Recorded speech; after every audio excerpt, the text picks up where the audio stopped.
محمد نفس زکیہ اور ابراہیم کی سرگزشت۔ منصور دوانیکی سادات کو قتل کر کے اور عامل مدینہ کی سپردگی میں دے کر خود تو چلتا ہوا اور یہ حکم دے گیا کہ ان سب کو ہمارے پاس ربضہ میں بھیج دینا، میں خود ان کو اپنے ہمراہ کوفہ لے جاؤں گا۔ محمد نفس زکیہ اور ان کے بھائی ابراہیم نے اپنے خاندان کی گرفتاری کا حال سن کر جنگلوں اور پہاڑوں کی راہ لی اور پورے 4 برس آوارہ وطنی کی انتہائی مصیبتیں جھیلتے رہے۔ دن بھر شاہی جاسوسوں کے خوف سے اپنی جائے پناہ سے باہر نہ نکلتے تھے۔ ان کی پوشیدگی کے مقامات ایسے خوفناک پہاڑی درے تھے جہاں کسی انسان کے رہنے کا گمان بھی نہ ہو سکتا تھا، لیکن چونکہ ان مقامات پر بھی امن کا یقین نہ تھا، لہٰذا یہ دونوں بزرگ ماں اپنے چند ساتھیوں کے ساحل عرب پر پہنچے اور چند روز عدن میں قیام کیا۔ جب یہاں بھی اطمینان کی صورت نظر نہ آئی تو بحر عرب سے ہو کر ہندوستان کے مغربی ساحل تک پہنچے اور ملک سندھ میں قیام کیا۔ جب یہاں بھی آسائش کی صورت نظر نہ آئی تو آخر کار پھر کوفے کی طرف لوٹے اور مدتوں چھپے چھپے پھرتے رہے، یہاں تک کہ پھرتے پھراتے مدینہ منورہ آ پہنچے۔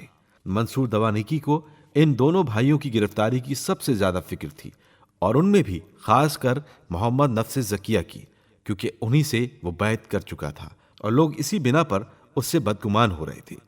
منصور دوانیکی 4 برس سے ان کو ڈھونڈ رہا تھا، لیکن کہیں ان کا پتہ نہ چلتا تھا۔ جوں جوں ان کے ہاتھ آنے میں تاخیر ہوتی جاتی تھی، اس کا غصہ بڑھتا جاتا تھا۔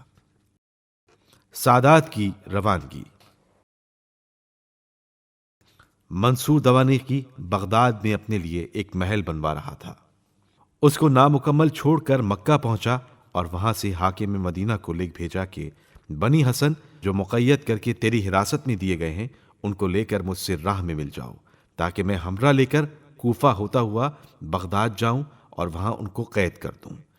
لکھا ہے کہ جس وقت یہ ستم رسیدہ قافلہ مدینے سے چلا تو ان کی بے کسی و مجبوری، بے گناہی اور بے قصوری کو خیال کر کے ہر شخص اپنے مقام پر روتا اور بے چین نظر آتا تھا۔ وہ صاحبان فضل و کمال جو صورت و سیرت میں بے مثل و بے نظیر تھے، جن کا ایک ایک جوان ہمت و دلیری میں تمام عرب میں مشہور تھا، گلے میں طوق پہنے اور ہاتھوں میں دوہری زنجیریں ڈالے، شرم و حجاب سے گردنیں نیچی کیے، لاغر اونٹوں کی ننگی پیٹھوں پر بیٹھے ہوئے مدینہ رسول صلی اللہ علیہ وآلہ وسلم سے نکل رہے تھے۔ عبداللہ محض کی بیٹوں کو نصیحت۔ تاریخ کامل میں ہے کہ جب سادات کی گرفتاری عمل میں آئی، عبداللہ محض کے دونوں فرزند محمد و ابراہیم بخوف جان مدینہ سے بھاگ گئے تھے اور صحرائی عربوں کا بھیس بدل کر رہنے لگے تھے۔ چنانچہ اسی لباس سے وہ عباسیوں کی اس فوج میں آتے جاتے تھے جن کے ہاتھوں میں غریب سادات قید تھے۔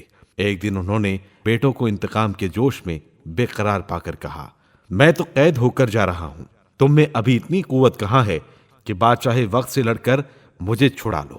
نہیں معلوم میری اس گرفتاری کا کیا نتیجہ ہونے والا ہے، اس لیے میں تم سے یہ آخری وصیت کرتا ہوں کہ اگر منصور دوانیکی تم کو دنیا میں عزت سے زندگی بسر کرنے نہیں دیتا تو عزت سے مر جانے کے لیے تو نہیں روکتا۔